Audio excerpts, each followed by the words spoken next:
नमस्ते, डॉक्टर योगिता श्रीमाली, आपके physics teacher, आपके सामने फ़िज़िक्स के बहुत से टॉपिक्स बहुत ही इंटरेस्टिंग वे में, बहुत ही इजी डेफिनेशंस के साथ, बहुत ही इजी लैंग्वेज में आपके सामने रखती आई हूँ। और हर बार मैंने कोशिश करी है कि मैं फ़िज़िक्स को आपकी डेली लाइफ से जोड़ूँ, क्योंकि किसी चीज़ को जब अपन डेली लाइफ से जोड़ते हैं तो वो समझनी बहुत ईजी हो जाती है। ठीक है, इसके अलावा एक चीज़ और मैं आपको बोलना चाहती हूँ। आजकल जो ट्रेंड है ना, बच्चों का ट्रेंड है कि बस हमें तो कामयाब होना है, हमें तो बस सक्सेसफुल होना है। बच्चों, कामयाबी के पीछे नहीं दौड़ना है, कामयाब होना है। अगर आप कामयाब होंगे, आप सक्सेस, आपके अंदर अगर क्वालिटी होगी तो सक्सेस तो अपने आप ही आ जाएगी आपको। एक मूवी का डायलॉग था ना कि बंदे कामयाबी के पीछे मत दौड़, कामयाब हो तो कामयाबी अपने आप कदम चूमेगी। तो हमको अपने अंदर ऐसी क्वालिटीज़ डेवलप करनी है कि अपने आप सक्सेस हमारे सामने आके ही रहेगी, कहीं और जा ही नहीं सकती है। और उसके लिए क्या ज़रूरी है? आपको कंटिन्यूअस प्रैक्टिस करनी है, हर चीज़ को कॉन्सेप्ट से समझना है, रटना नहीं है। रटी हुई चीज़ तो कभी भी, अगर आपने चलो कोई भी डेफिनेशन याद भी कर ली, रट भी कर ली, आपको कहा अपवर्तन का नियम याद कर लीजिए, आपने अपवर्तन के नियम याद कर लिए, लेकिन अगर कभी भी आप किसी इंटरव्यू में जाएंगे और आपसे अगर लाइफ का कोई छोटा सा एग्जाम्पल पूछ लिया जाएगा जिसमें कि अपवर्तन हो रहा है, आप सिर्फ रटी हुई डेफिनेशन बोल पाएंगे? कहाँ लाइफ में ये हो रहा है? हो सकता है कि वो अपने सामने एक ग्लास का पानी भर के रख दे और आपसे कहे इसमें बताइए अपवर्तन कहाँ हो रहा है। तो अगर आपको कॉन्सेप्ट क्लियर होगा, आपका पूरा जो पीछे का लॉजिक है अगर वो क्लियर होगा, तो आप उसके अंदर क्या फिजिक्स लग रही है, अपवर्तन कहाँ लग रहा है, रिफ्लेक्शन कहाँ हो रहा है, वो सारी चीज़ें एक्सप्लेन कर पाएंगे। ठीक है, इंटरव्यू में कोई बहुत बड़ी चीज़ें नहीं पूछी जाती है, बस आपका आईक्यू लेवल चेक किया जाता है कि आपका आईक्यू लेवल कैसा है। और आईक्यू लेवल इंप्रूव करने के लिए क्या ज़रूरी है? डेली न्यूज़पेपर्स पढ़ना बहुत ज़रूरी है। केवल फिजिक्स के स्टूडेंट्स हैं, साइंस के स्टूडेंट हैं, हम केवल अपनी पढ़ाई करते रहें, उससे नहीं होगा। लाइफ में, साइंस में तो हर घंटे में, हर मिनट में चेंज हो रहा है। आज हमने आपको कुछ बताया, हो सकता है कि कल उसके अंदर कोई नया नियम जुड़ जाएगा, कोई नया कॉन्सेप्ट जुड़ जाएगा। तो आपको समय के साथ अपडेटेड रहना भी बहुत जरूरी है। तो वो कब मिलेगा? जब आप न्यूज़पेपर्स पढ़ेंगे। चैनल में भी, आप मोबाइल में भी अगर आप देखते हैं तो कुछ इंफॉर्मेटिव न्यूज़ पढ़े, न कि फालतू की रील्स वगैरह देखें, है ना। अगर मोबाइल, हम कहते हैं कि मोबाइल अगर हमारे लिए अभिशाप है, मानव जीवन के लिए अभिशाप है, तो आप उसको अपने लिए वरदान भी साबित कर सकते हैं। उसको अच्छे से यूज़ करके, उसके बेस्ट यूजेस लेकर। कोई भी चीज़ जो बनाई गई है, साइंटिस्ट ने जो बनाई है, वो मानव के भलाई के लिए ही बनाई। मानव की जो होनी चाहिए, हम कहें ना, एक उसका जो डेवलपमेंट होना चाहिए, उसके लिए बनाई है। वो हम हैं जो उसका मिसयूज़ कर देते हैं। हमें उसका मिसयूज़ नहीं करना है। जो भी चीज़ है उसको हमें पॉजिटिव लेके सोचना है, उसके अंदर क्या पॉजिटिविटी है, उससे हम हमारा डेवलपमेंट कैसे कर सकते हैं, हमें वो सोचना है। न कि फालतू की रील देख रहे हैं हम, हमारे फालतू में व्हाट्सएप के जो मैसेजेस आ रहे हैं हम वो देख रहे हैं और फालतू के हंस रहे हैं, एक दूसरे को फालतू के मैसेजेस फॉरवर्ड कर रहे हैं, वो सारी चीज़ें नहीं करनी है। ठीक है, जैसा हमने लास्ट लेक्चर तक एक इंटरेस्टिंग टॉपिक लिया था, रिफ्रैक्शन, अपवर्तन, उसी को ही हम आगे बढ़ाते हैं। उसमें दो बहुत ही इंपॉर्टेंट डेरिवेशंस हैं जिनको आज हम करेंगे, क्योंकि अगर हमें वो डेरिवेशंस क्लियर नहीं होंगे तो हम आगे जो लेंस फॉर्मूला करेंगे वो समझ में नहीं आएगा। हालांकि इस पे बेस आपका एग्जाम में कभी क्वेश्चन नहीं पूछा जाता है कि आप इसका डेरिवेशन बताइए, ये एग्जाम में नहीं पूछा जाता है। लेकिन अगर हमने ये नहीं समझा तो हमें आगे लेंस फॉर्मूला समझ में नहीं आएगा। एग्जाम पॉइंट ऑफ व्यू से इंपॉर्टेंट नहीं है, लेकिन लेंस फॉर्मूले को समझने के लिए ये समझना बहुत जरूरी है। चलिए शुरू करते हैं हमारा आज का लेक्चर। हमारा जो आज का टॉपिक है, गोलीय अवतल पृष्ठ पर अपवर्तन। अब हम क्या कर रहे हैं, दोनों फेस अलग अलग ले रहे हैं। एक अवतल पृष्ठ ले रहे हैं और एक उत्तल पृष्ठ ले रहे हैं। अवतल पृष्ठ में हमें क्या करना है, ये हमारा फिगर है, इसको थोड़ा और बड़ा कर देते हैं हम। ठीक है, ये दिख रहा है ना आपको। चलिए, तब इस अवतल पृष्ठ में क्या हो रहा है, ये जो पृष्ठ है ये हमारा रिफ्रैक्शन का काम करेगी। इसीलिए हमने, क्योंकि कटोरी का मैंने एग्जांपल बताया था ना, कटोरी का जो अंदर वाला फेस होता है, ऐसा जो डीप वाला फेस होता है वो क्या होता है, अवतल होता है, और कटोरी का जो बाहर वाला फेस होता है वो उत्तल होता है। तो हम अभी सिंपल बेसिक समझ रहे हैं कि जब एक अवतल पृष्ठ पर लाइट आएगी तो वो किस तरह का फॉर्मूला बनाएगी।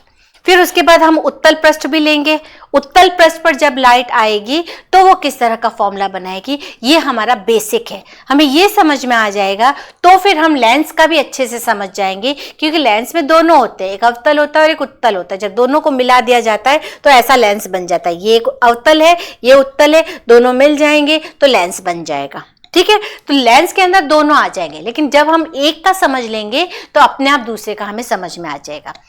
एक डेरिवेशन बहुत अच्छे से समझना है, दूसरे में सिर्फ फेस चेंज हो रहा है, रे डायग्राम चेंज हो रहा है, फिनोमिना बिल्कुल सेम है, कॉन्सेप्ट बिल्कुल सेम है। चलिए सबसे पहले हम इसका रे डायग्राम समझते हैं, उसके बाद हम इसका डेरिवेशन करेंगे। रे डायग्राम में क्या हो रहा है, ये हमारा अवतल पृष्ठ है, दिख रहा है आप लोगों को, ये अवतल पृष्ठ है, कॉन्केव पृष्ठ है। ये हमारा प्रिंसिपल एक्सिस हो गया, जो पोल, ये सेंटर जो है इसको पोल कहते हैं, और इससे पास होने वाली जो रे होती है, जो एक्सिस होता है, उसको प्रिंसिपल एक्सिस कहा जाता है, मुख्य अक्ष कहा जाता है। जिसका ये पोर्शन बना है उसके सेंटर को सेंटर ऑफ कर्वेचर कहते हैं, सी कहते हैं। ठीक है, अब हमने मान लिया कि लाइट हमारे रेयर से डेंसर में जा रही है। रेयर मीडियम का जो रिफ्रैक्टिव इंडेक्स है वो हमने n1 माना, डेंसर मीडियम का जो रिफ्रैक्टिव इंडेक्स है वो हमने n2 माना। ठीक है, मान लिया एयर से वाटर में जा रही है तो एयर हमारा रेयर मीडियम बन जाएगा और वाटर हमारा डेंसर मीडियम बन जाएगा। ठीक है, हम पहले ही पढ़ चुके हैं, जब लाइट विरल से सघन में जाती है, रेयर से डेंसर में जाती है, तो नॉर्मल की तरफ मुड़ जाती है। इसी कॉन्सेप्ट को ध्यान में रखना है। ऑब्जेक्ट हमारा यहां पर कहीं है, ओ पर, ये ऑब्जेक्ट आया, उसने रे बनाई। ठीक है, ऑब्जेक्ट से एक रे आई, उसने प्रिंसिपल एक्सिस के साथ जो एंगल बनाया है वो अल्फा एंगल बनाया है। अब ये क्या होनी चाहिए थी, स्ट्रेट जानी चाहिए थी, लेकिन ये हमारा नॉर्मल है, ये नॉर्मल है, एन लिखा हुआ है हमने, ये नॉर्मल है। तो अब क्या होनी चाहिए, लाइट एक मीडियम से दूसरे मीडियम में गई, बेंट हो गई ना अपने डायरेक्शन से, बेंट होके भी कहाँ जाएगी, नॉर्मल की तरफ बेंट हो जानी चाहिए, नॉर्मल से अवे होनी चाहिए। रेयर से डेंसर जा रही है ना, नॉर्मल की तरफ बेंट हो जाएगी, तो ये रे नॉर्मल की तरफ बेंट हो गई, इस तरह से बेंट हो गए। ठीक है, जो रे डाइवर्ट हुई है हम उसको अगर पीछे की तरफ बढ़ाएंगे तो हमें कहाँ मिलेगी, इमेज मिलेगी। सिंपल है, कुछ भी नहीं है। ऑब्जेक्ट से रे आई, ठीक है, रेयर से डेंसर में गई, नॉर्मल की तरफ झुक गई, जो बेंट हुई रे है हमने उसको पीछे बढ़ाया तो हमें इमेज मिल गई। तो O की इमेज हमें I पर मिली। ठीक है, बीटा हमारा इमेज ने जो प्रिंसिपल एक्सिस के साथ एंगल बनाया है वो बीटा है, गामा जो नॉर्मल ने प्रिंसिपल एक्सिस के साथ एंगल बनाया है वो गामा है, इंसिडेंट रे ने सरफेस के साथ या नॉर्मल के साथ जो एंगल बनाया है वो I है, रिफ्रैक्टेड रे ने नॉर्मल के साथ जो एंगल बनाया है वो R है। नोटेशन सिंपल है सारे। साथ में मिरर की जो रेडियस है या जो हमारा पृष्ठ है, जो हमारी सरफेस है जिसका ये गोला बना है, उसकी रेडियस है CP जो R है, इमेज की सरफेस से डिस्टेंस V है, ऑब्जेक्ट की सरफेस से डिस्टेंस U है। सिंपल नोटेशंस है, कोई दिक्कत नहीं है यहाँ तक। सिंपल हमने रे डायग्राम बनाया है, और अपवर्तन का जो कॉन्सेप्ट था कि रेयर से डेंसर में जब जाएगी तो नॉर्मल की तरफ मुड़ जाएगी, उसी कॉन्सेप्ट को काम में लेके हमने रे डायग्राम बनाया। अब हमें इस रे डायग्राम में क्या मैथ्स लग रही है वो समझना है, क्योंकि हमें फॉर्मूला डिराइव करना है। फॉर्मूला डिराइव करना है तो हमें उसके अंदर मैथ्स लगानी है। ठीक है, चलिए फॉर्मूला डिराइव करते हैं हम।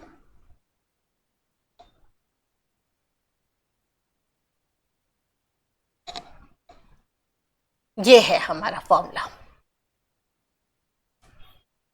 डायग्राम हम जो पीछे बनाया था वही है, उसको साइड में थोड़ा सा बना के रख लिया है ताकि कोई डायग्राम से अगर हमें एंगल वेंगल लेने हो तो हम इजीली समझ सके। यहाँ पे हमें कॉन्सेप्ट क्या लगाना है मैथ्स का, जब अपन ने मिरर का किया था तो हमने कॉन्सेप्ट लगाया था सिमिलरिटी का। दो ट्राइंगल सिमिलर होते हैं तो बीपीटी कंडीशन लगाकर हमने साइड्स के रेशियो इक्वल लगा देते।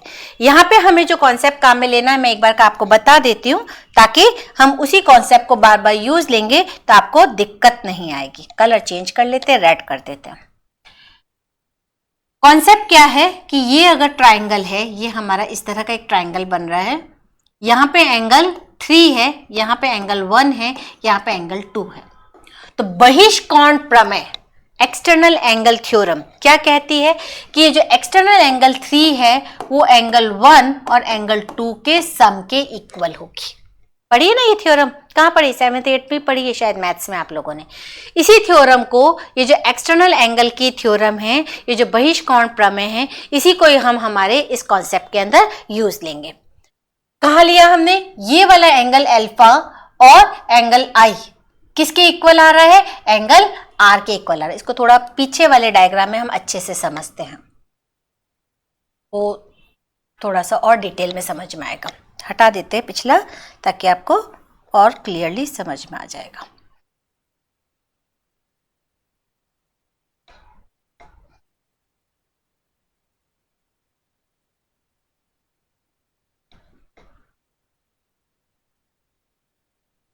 इस वाले डायग्राम से हम इसको और अच्छे से समझते हैं, ठीक है?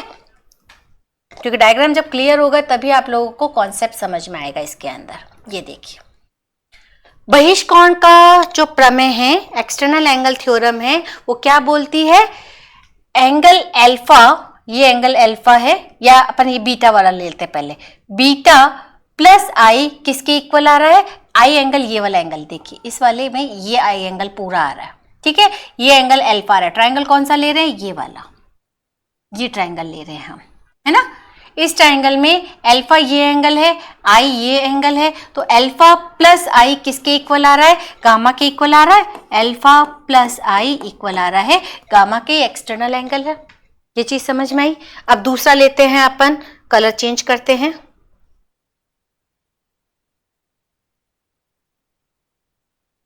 ठीक है, दूसरे कलर में लेते हैं, क्या समझ में आएगा अपन को और अच्छे से समझ में आएगा। देखिए, अब हम ट्राइंगल ले रहे हैं ये वाला, ठीक है? इस वाले ट्राइंगल में ये वाला एंगल बीटा है, ये वाला एंगल आर है और ये एंगल गामा है। तो इससे इक्वेशन क्या मिली हमें? बीटा प्लस आर इक्वल हो जाएगा गामा के।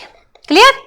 ठीक है, तो यही दोनों कंडीशंस को, ये जो दो ट्राइंगल्स है इसके अंदर हमने बहिष्कोण का प्रमेय लगाया, एक्सटर्नल एंगल थ्योरम लगाई और उससे हमें ये दो इक्वेशंस मिली। इन्हीं दो इक्वेशंस को यूज लेके हम हमारा आगे का डेरिवेशन लेते हैं।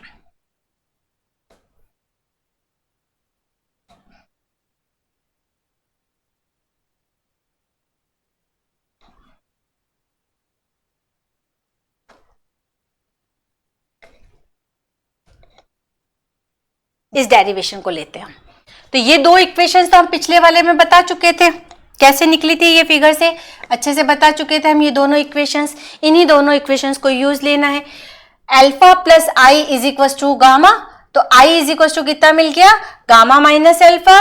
Beta plus R is equal to gamma, तो आर मिल गया गामा माइनस बीटा। ये दोनों इक्वेशंस हमने पिछले वाले में पूरा डायग्राम बना के आपको अच्छे से समझा दिया था। इसी दोनों इक्वेशंस को यूज लेना है, इक्वेशन 1 और इक्वेशन 2 को। किस में? स्नेल्स लॉ में। स्नेल्स लॉ क्या था? Sine I upon sine R is equal to N. Basically होता क्या है? n2 बाय n1 होता है। जो फॉर्मूला होता है वो n2 बाय n1 होता है।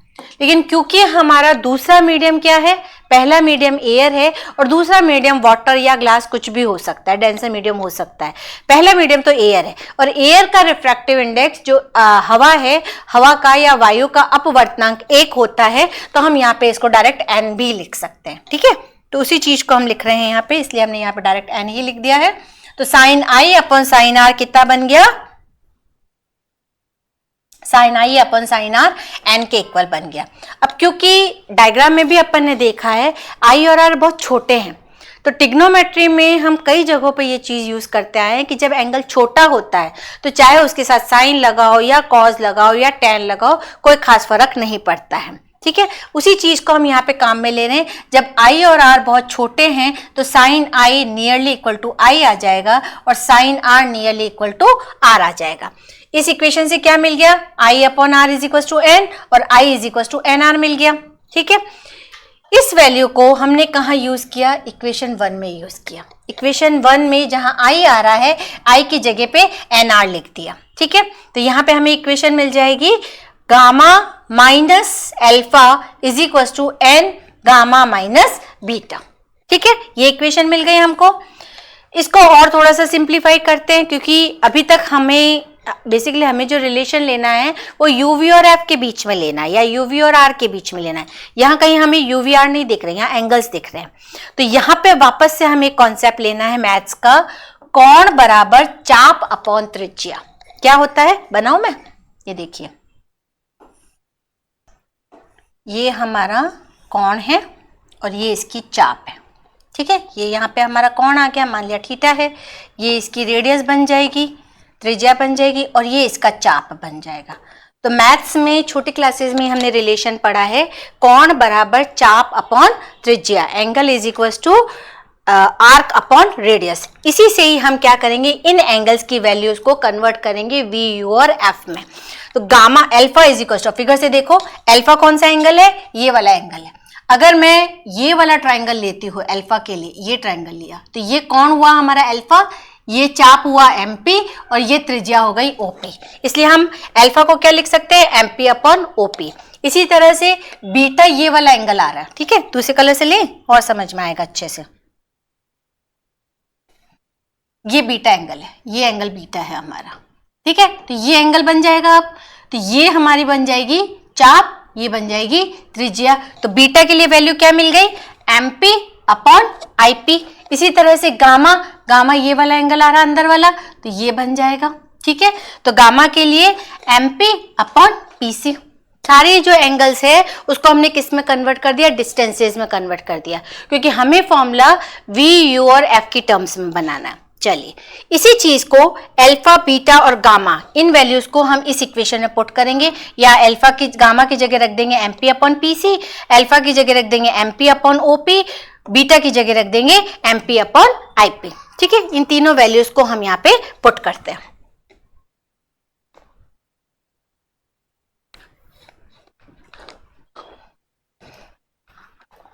ये आ गया हमारा, जब हमने पुट कर दिया तो उसके बाद हमें रिजल्ट ऐसा मिल जाएगा। ठीक है, MP upon PC minus MP upon OP and MP upon PC minus MP upon IP. Alpha, beta और गामा की वैल्यूज जो हमने चाप अपॉन त्रिज्या के फॉर्मूले से निकाले, वो वैल्यूज हमें ये मिल गई। अब ये देखिए, यह सब जगह आपको एमपी एमपी एमपी एमपी मिल रहा है, तो अपन right hand side, left hand side के दोनों एमपी को कॉमन ले सकते हैं और राइट हैंड साइड के एमपी को भी कॉमन ले सकते हैं। एमपी से एमपी कट गया, क्या बच गया हमारे पास, सिर्फ जो बची हुई वैल्यूज है वो बच जाएगी। क्या बची, 1 upon PC minus 1 upon OP equal N 1 upon PC minus 1 upon IP. Figure से वापस से याद करना है, ओपी क्या था, ऑब्जेक्ट की सरफेस से डिस्टेंस, जिसको हम किससे डिनोट करते हैं, यू से डिनोट करते हैं, और लेफ्ट के मेजरमेंट सारे नेगेटिव होते हैं, इसलिए ओपी को हम क्या लिखेंगे, माइनस यू लिखेंगे। इसी तरह से आईपी, आईपी क्या थी, इमेज की सरफेस से डिस्टेंस, इमेज की डिस्टेंस को हम वी से डिनोट करते हैं, और ये भी लेफ्ट साइड में है इसलिए माइनस वी आ गया। पीसी, सी क्या था हमारा, सेंटर ऑफ कर्वेचर, सी की सरफेस से डिस्टेंस वो क्या बन गई थी, रेडियस ऑफ कर्वेचर, वक्रता त्रिज्या, वो भी लेफ्ट साइड में थी इसलिए माइनस में करेंगे। तो ये तीनों मेजरमेंट्स हम किससे लाए, डायग्राम से लाए। ठीक है, इन वैल्यूज को हम हमारे फॉर्मूले में पुट कर देते हैं, 1 upon PC minus 1 upon R, 1 upon OP, OP है माइनस यू, ये माइनस पहले से था, एक माइनस और आया, प्लस बन गया, N 1 upon PC minus 1 upon R minus 1 upon IP, IP minus में, एक माइनस पहले से था, एक माइनस और आया तो प्लस बन गया। राइट, फॉर्मूला मिल गया, minus 1 upon R plus 1 upon U is equal to N upon minus R plus N upon V. ये फॉर्मूला मिल गया हमको। ठीक है, इसको थोड़ा सा और सिंप्लीफाई करते हैं।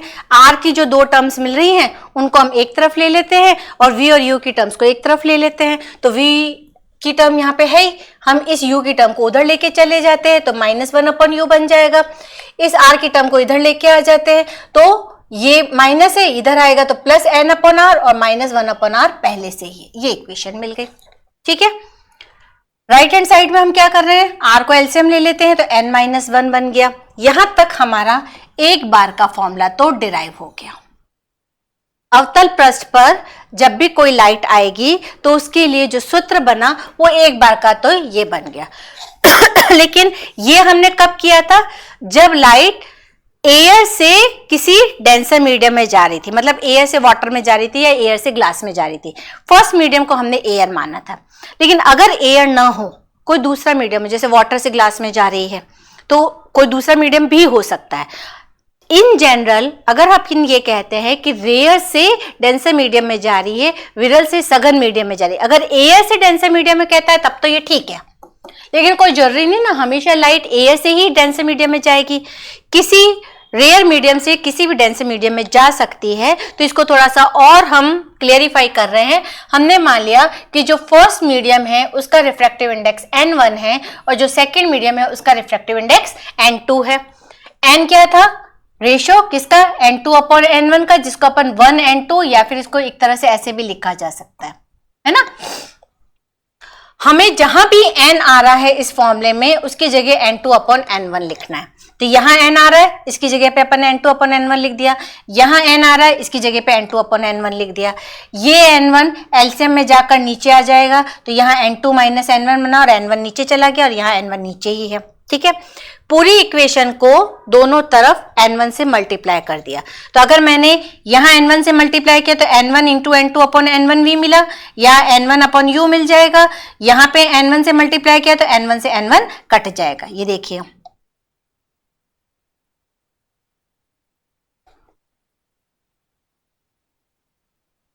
n1 से n1 कटा, n1 से n1 कटा, क्या बच गया? n2 upon v minus n1 upon u, n2 minus n1 upon r। ये हमारा फॉर्मूला बन गया। कब? जब लाइट किसी एक अवतल पृष्ठ पर विरल से सघन माध्यम में जाती है।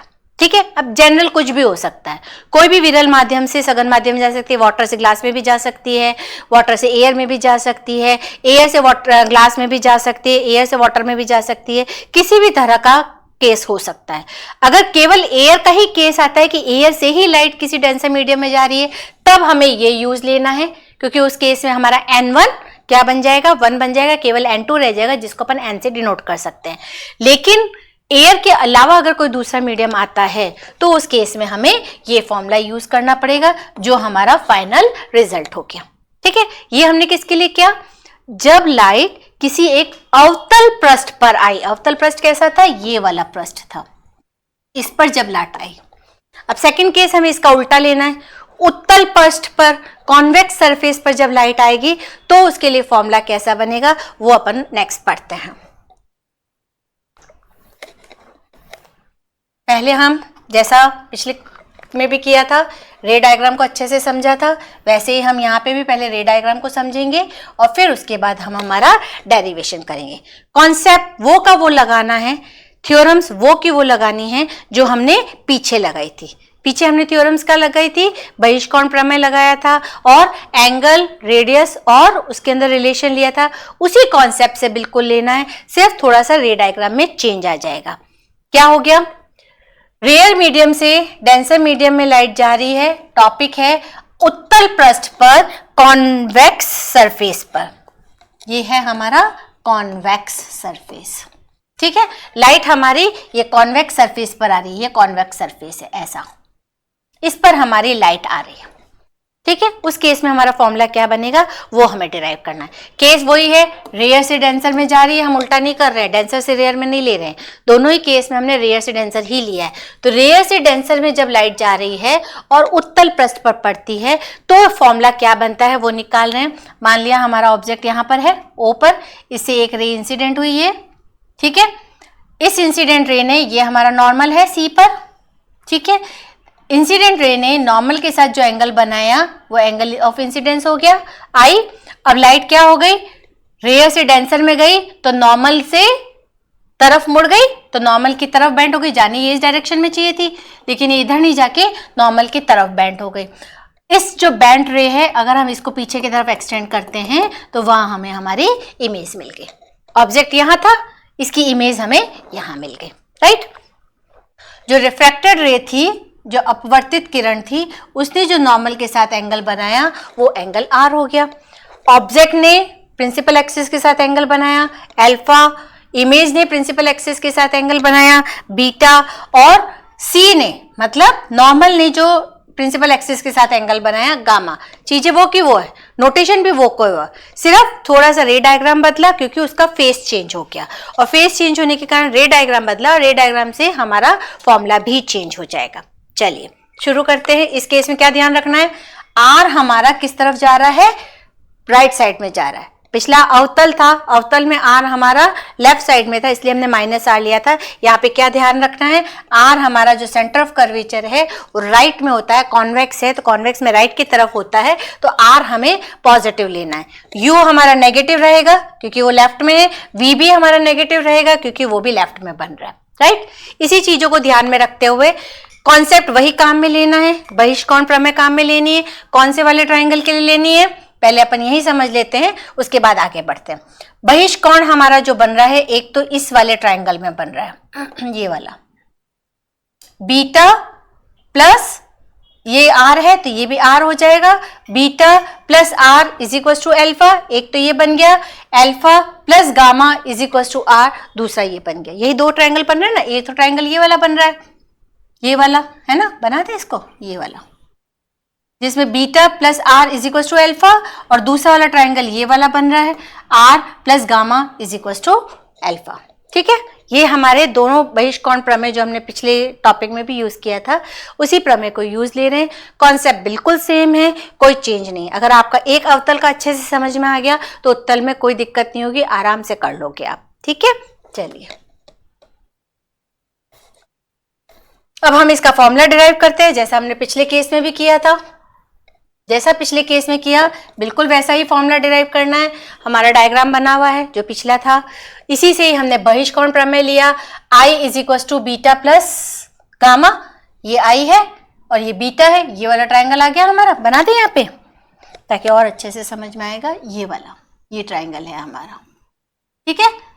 या आई बाहर का एंगल है, बीटा प्लस गामा, तो I is equal to beta plus gamma. दूसरा ट्राइंगल हमने कौन सा लिया है, आई सी एम, ये पूरा ट्राइंगल ले लिया हमने। इसमें क्या मिल रहा है, alpha plus gamma is equal to R, ये दूसरा एंगल मिल गया। आई और आर की वैल्यू निकाल ली। अब इस आई और आर को हमने कहाँ रख दिया, स्नेल्स लॉ में रख दिया। जैसा पिछला था बिल्कुल वैसा ही स्नेल लॉ होता है, sine I upon sine R is equal to N. क्योंकि हमारे एंगल्स बहुत छोटे हैं तो साइन आई को आई मान सकते हैं, साइन आर को आर मान सकते हैं, तो I upon R is equal to N, I is equal to N R निकल गया। तो जहां भी आई आ रहा है उसको अपन ने एन आर पुट कर दिया, ठीक है। ये वैल्यू हमने यहाँ पुट कर दी, और जहां भी आर आ रहा है उसको आई अपॉन एन पुट कर दिया, तो हमें ये इक्वेशन मिल गई। ठीक है, इस इक्वेशन में वापस से वही कोण बराबर चाप अपॉन त्रिज्या, उस कॉन्सेप्ट को लगाया। अल्फा कितना है, देखिए इसको थोड़ा फिगर में क्लियर करते हैं इसको और फिर आपको बताते हैं। अल्फा कहाँ आ रहा है, ये वाला एंगल अल्फा आ रहा है, तो ये बना अपना ये, ठीक है, ये वाला शेप बना। तो अल्फा बराबर कितना मिल गया, एमपी अपॉन आईपी। ठीक है, बीटा कहाँ आ रहा है, बीटा यहाँ आ रहा है, तो MP upon OP, MP upon OP. ठीक है, गामा कहाँ आ रहा है, इस वाले फिगर में यहाँ आ रहा है गामा, तो एमपी अपॉन पीसी। ठीक है, बिल्कुल सेम है, वैसा का वैसा है जैसा अपन ने पिछला वाला डेरिवेशन किया था। इस अल्फा बीटा और गामा की वैल्यू को हमने इस फॉर्मूले में पुट किया। ठीक है, एमपी अपॉन ओपी, बीटा की जगह, गामा की जगह एमपी अपॉन पीसी, अल्फा की जगह एमपी अपॉन आईपी, गामा की जगह एमपी अपॉन पीसी। आगे यहां से एमपी कॉमन आ रहा है, कट गया, यहां से एमपी कॉमन आ रहा है, दोनों जगह एमपी से एमपी कट गया। ठीक है, अब सिर्फ हमें वैल्यूज पुट करनी है। ओपी क्या है, देखो ओ ये है, पी है, तो ये कितना मिल गया, माइनस यू। आई ये है, पी ये है, माइनस वी।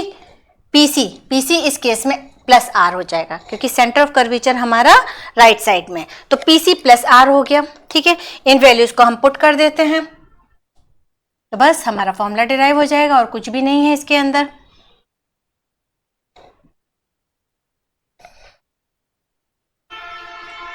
ये आ गया।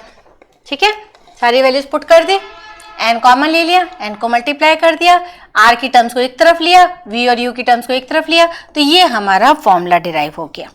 किस केस में, जब एयर से किसी डेंसर मीडियम में जा रही है। ठीक है। अब अगर एयर नहीं हो, कोई दूसरा मीडियम हो, तो जैसा पिछला केस में किया था बिल्कुल वैसा ही है। n को हम n2/n1 रख देंगे, जहां भी n आ रहा है n2/n1 रखा, n1 एलसीएम लिया, n1 डिवाइड में किया, पूरी इक्वेशन को n1 से मल्टीप्लाई किया, n1 से n1 कटा, यहाँ n1 से n1 कटा, क्या बच गया, n2/v minus n1/u is equal to n2 minus n1/r।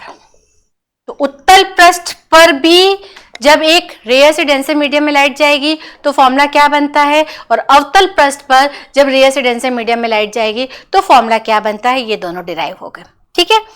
Next जो हमें करना है वो आता है लेंस। नाम सुना है लेंस? आजकल तो सबके चश्मे लग गए हैं, इतना मोबाइल देखते हैं सब जने, इतनी टीवी देखते हैं कि सबके चश्मे लग गए हैं। दूसरा, हमारा खान पान आजकल इतना खराब हो गया है, हम लोग कोई भी अच्छी चीजें नहीं खाते हैं आजकल। पिज्जा, बर्गर, जितने भी फास्ट फूड है हमें ये पसंद है, फ्रूट्स तो पसंद ही नहीं आते हैं, जूस तो किसी को पसंद ही नहीं आते हैं। अभी सर्दियों का मौसम है, आंवला गाजर इतनी आ रही है, आंवला गाजर का जूस बना के पियो, कभी चश्मा नहीं चढ़ेगा आप लोगों का। ठीक है, चलिए। लेकिन हालांकि चश्मा मेरा भी है, लेकिन अब मेरी तो उम्र है, ठीक है कोई बात नहीं, लेकिन आप लोग तो अभी छोटे बच्चे हो ना, आजकल तो कितने छोटे छोटे से बच्चों के चश्मे लग जाते हैं।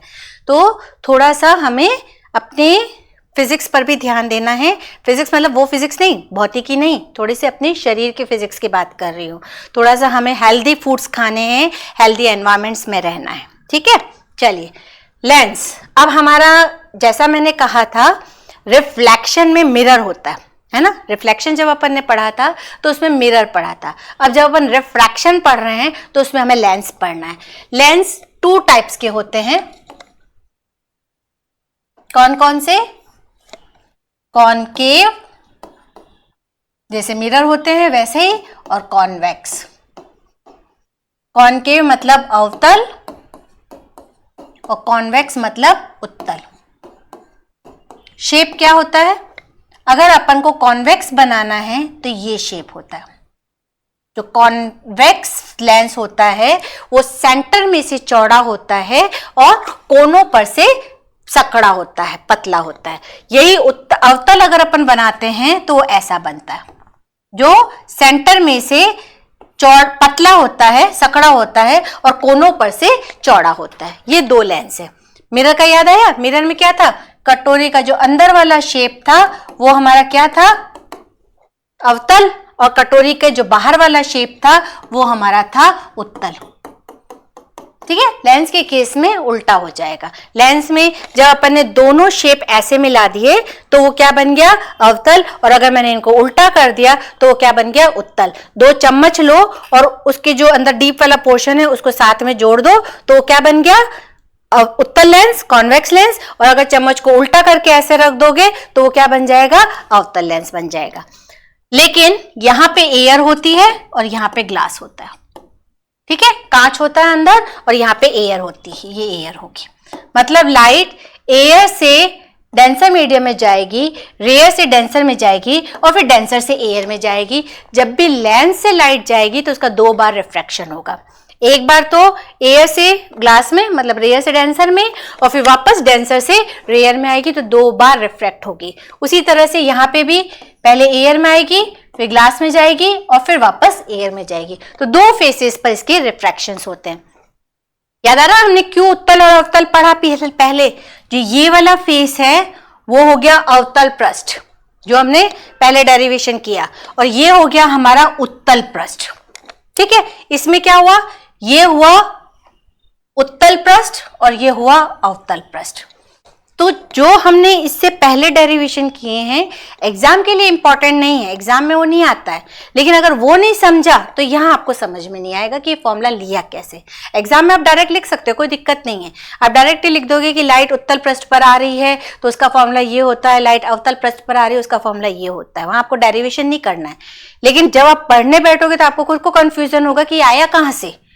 मैं बार बार कह रही हूँ कॉन्सेप्ट को समझो, और हम डायरेक्टली अगर उस चीज को बता देंगे तो कॉन्सेप्ट कहाँ रहा, है ना।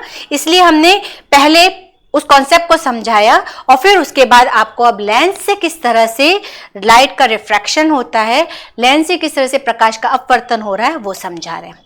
ठीक है, तो ये हमारे 2 तरह के लेंस हो गए, एक उत्तल और एक अवतल। जैसा मिरर में, मिरर से रिलेटेड कुछ डेफिनेशंस होती है, उसी तरह से लेंस में भी लेंस से रिलेटेड कुछ स्पेसिफिक डेफिनेशंस होती है। हम उसको पढ़ लेते हैं थोड़ा सा।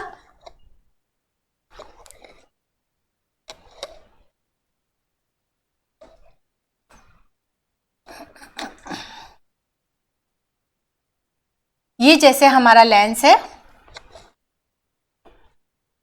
ये हमारा लेंस है। मैं एक बार केवल उत्तल को लेके समझा रही हूं, अवतल के लिए भी सेम ही बनेंगे। लेंस का अगर अपन दोनों कोनों को मिलाने वाली लाइन जोड़ते हैं तो ये कहलाती है द्वारक। इसको क्या कहते हैं? द्वारक, एपरेचर कहते हैं इसको।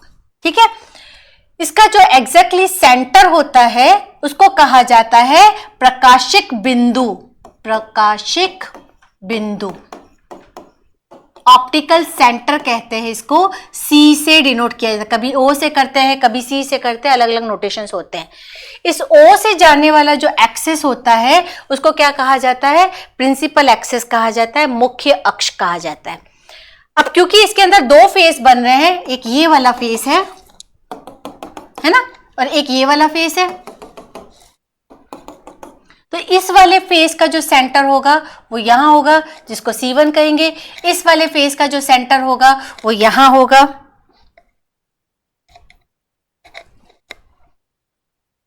इस वाले फेस का, ये वाला जो फेस है इसका सेंटर यहां होगा, जिसको C2 कहेंगे, क्योंकि इसमें दोनों फेस आ रहे हैं, अवतल भी आ रहा है और उत्तल भी आ रहा है।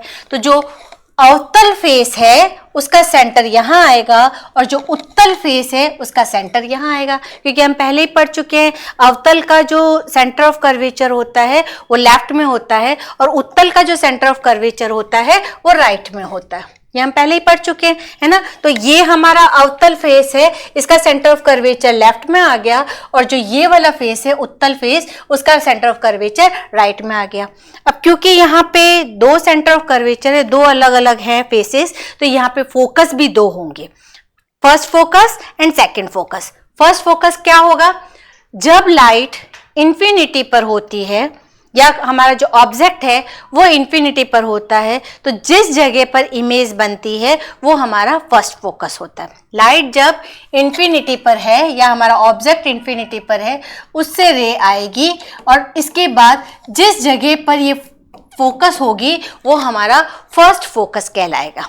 ठीक है, व्हेन ऑब्जेक्ट एट इंफिनिटी, जब ऑब्जेक्ट इंफिनिटी पर है तो इमेज कहाँ मिलेगी हमें?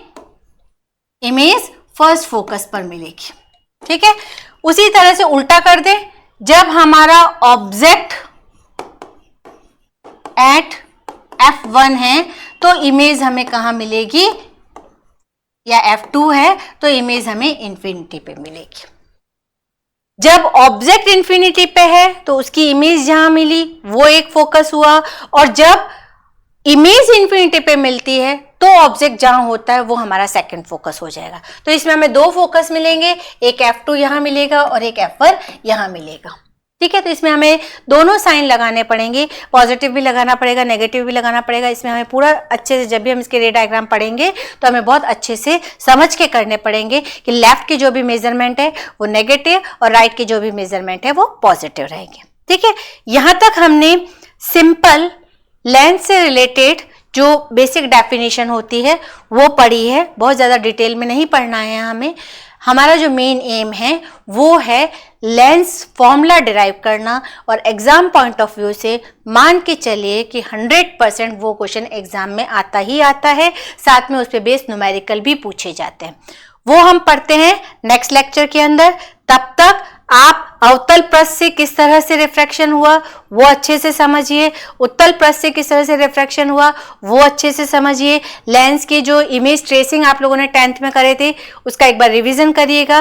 नेक्स्ट लेक्चर में पहले हम शॉर्ट में उसका रिवीजन करके और फिर ही हम लेंस फॉर्मूले पर जाएंगे। लेकिन आपका आज का होमवर्क है, 10th में जो आप लोगों ने कॉन्वेक्स और कॉनकेव दोनों मिरर्स के लिए इमेज ट्रेसिंग करी थी कि ऑब्जेक्ट को अलग अलग पोजीशंस पर रखा, इमेज कहाँ मिली, वो एक बार का आप रिवीजन करके आएंगे। ठीक है, वो रिवीजन करके आएंगे, उसके बाद हम हमारे नेक्स्ट लेक्चर पर जाएंगे, हमारे नेक्स्ट टॉपिक पर जाएंगे। तब तक थैंक यू वेरी मच, बने रहिए चैनल के साथ, चैनल को सब्सक्राइब करिए, वीडियो को लाइक जरूर करिए। Thank you.